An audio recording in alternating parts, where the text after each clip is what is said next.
sa pag-uwi. Magluto tayo kasama na yung baon ni Aska. Kasi tag-ulan nga. So ang aking lemon wala na, ito last na.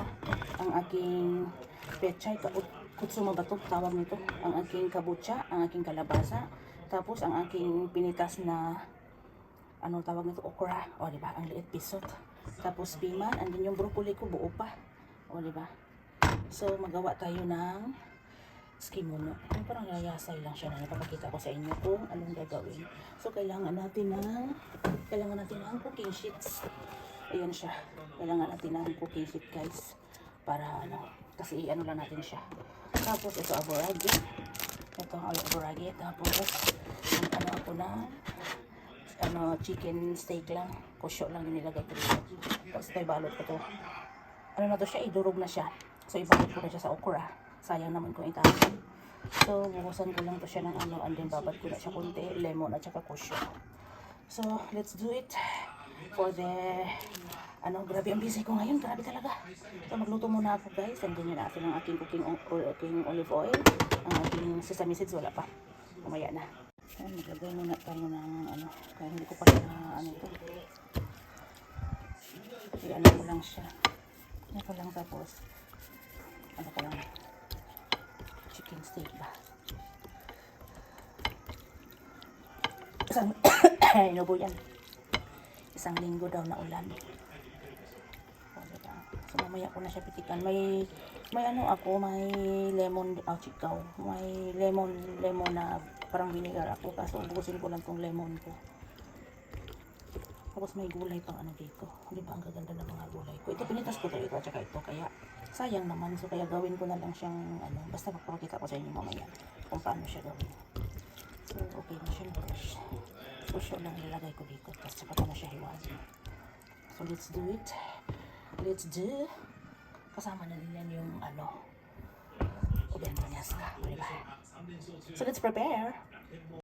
So ayan, maghiwa na tayo. Malaki na ang hiwa natin kasi siya. Ilaga siya. So hindi na yan babalatan. Tingnan mo. Sinasabi ko sa inyo kung paano ako maghiwa.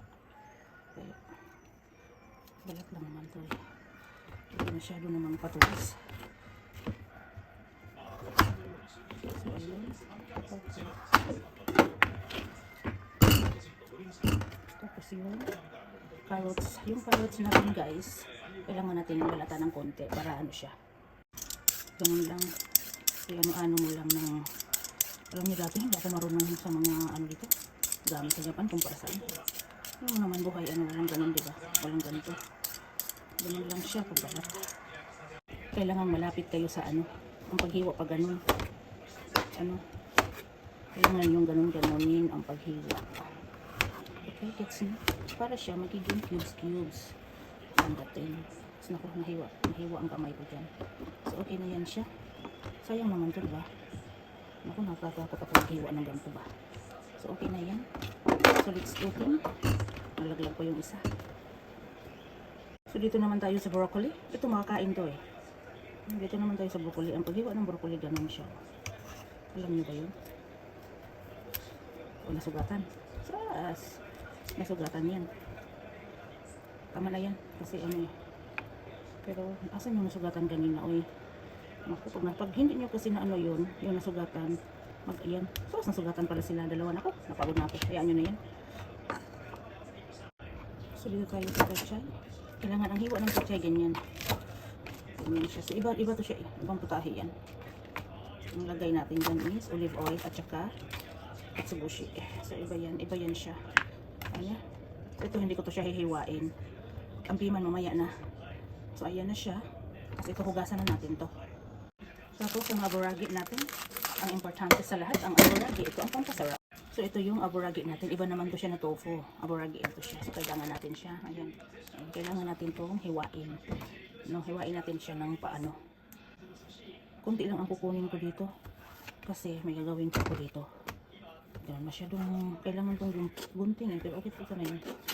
Kailangan natin hiwain. Lagay natin dito sa iba namang to siya. O diba? So okay na siya. Ayan. So ilagay muna natin dito kasi magkasama yan sila. So ayun. So So, ayan, kailangan natin ng cooking sheet, guys. Kunti lang kukunin natin para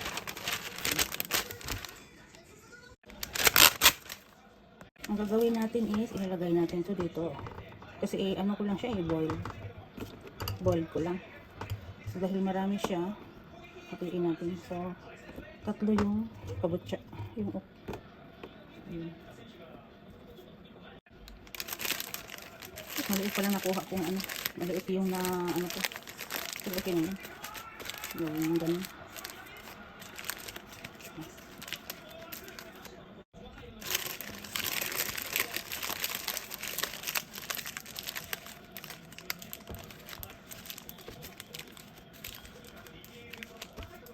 So, ayan na siya, guys. Lagyan natin ng konting tubig lang. Patuluan natin siya dyan. And then, ating takpan.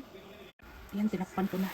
Yan lang siya, antayin natin yan dyan. 20 minutes yan, pakuluin natin, no? So, magawa tayo ulit ng iba. Habol ko na lang pala yung ano ko, pichay. At saka yung ano. Nalimutan ko, ihabol ko na lang. So, ayun. Ano muna tayo dyan. Yung okra ko, ginawan ko na ng paraan. O, diba? O, diba ang cute? Ay, nako. So, ito naman ang gawa natin ng next. Nalimutan ko. Wala lang naman to. Diba? So, yun okay na siya. So, nagawa ng paraan. So, that's it. So, ayan. Okay na siya. So, hamuin na natin. Unahin muna natin itong ano. Ito. Hamuin na natin para ano siya. Yan, hinamok na natin ito. Ayan. Hindi na siya pa siya. So, ngayon, wait lang, lipat natin sa Tupperware kasi maglagay tayo ng panimpla. Maglagay tayo ng panimpla. So, ito na yung katsuboshi ko at saka ano, o diba? Yung pechay. So, ayan, nilipat na natin. Kasi maglagay tayo ng panimpla dito, guys.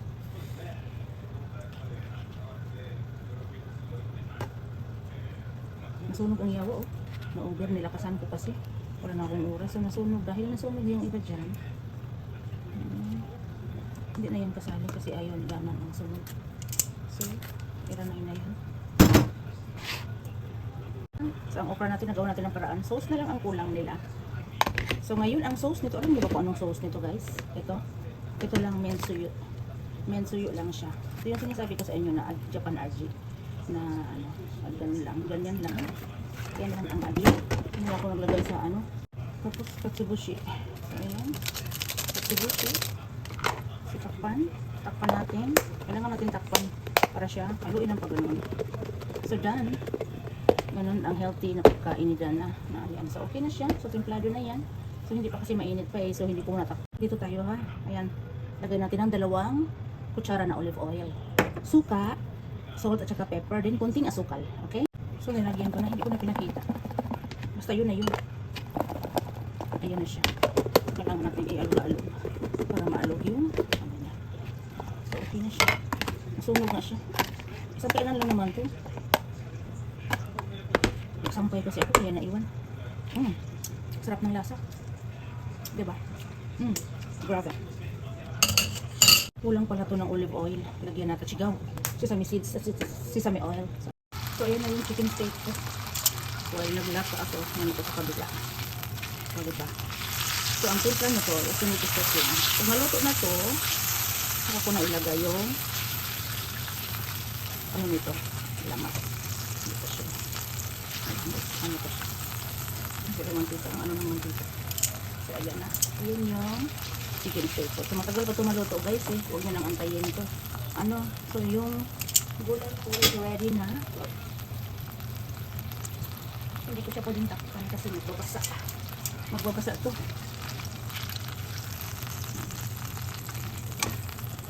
So, huwag nyo nang antayin yan kasi so, ayun, okay na siya.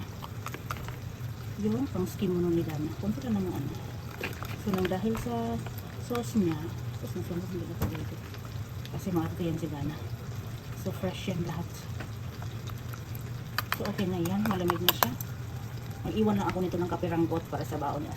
So, ito naman, ang sarap talaga pag may olive oil. O, diba? Yan lang. Tapos ito, mamaya ko pa siya ilagay. Side dish ko kasi siya dito eh sana. So, yan ang healthy food ng aking asawa. With chicken. So, yan na muna ang aking update. So, parang nakapoy na ko. Hindi ko na magawa yung iba. Nabusog ako sa kakatikin. So, yan lang ang mga ano natin gamit olive oil. Ito, maliit ang kinuha ko. Tapos, yan suyo. Wala tong suyo, walang ano. Ang sarap ng lasa. Ang labo ng ano. Ang labo. So, yan siya. Ito yung pinakagusto ni Dana eh. Yan. Yung petchay na ano. Side dish. Pang side dish lang naman to guys. So, kailangan kasi sa oven to ni Aska, kailangan may gulay. So, tag-ulan kasi ngayon, grabe. Pagka maliit ako ng gising, eh, at least meron na. Diba? So, matagal pa tumaluto ang aking chicken. Kasi ang kawali ko iba to, hindi to pang steak eh. Iba tong kawali na to, ang daming mantika naglabas. Grabe. So, ayan natin. Yung panoorin niyo yan. So, ayan na yung steak ko. So, ilalagay ko na yung side dish ko dyan. O, diba? So, side dish na lang. So, ayan. Hindi na ako mag-video ng ano, no? Last part nito. So, let's eat. Kain na kami. Bye-bye, everybody.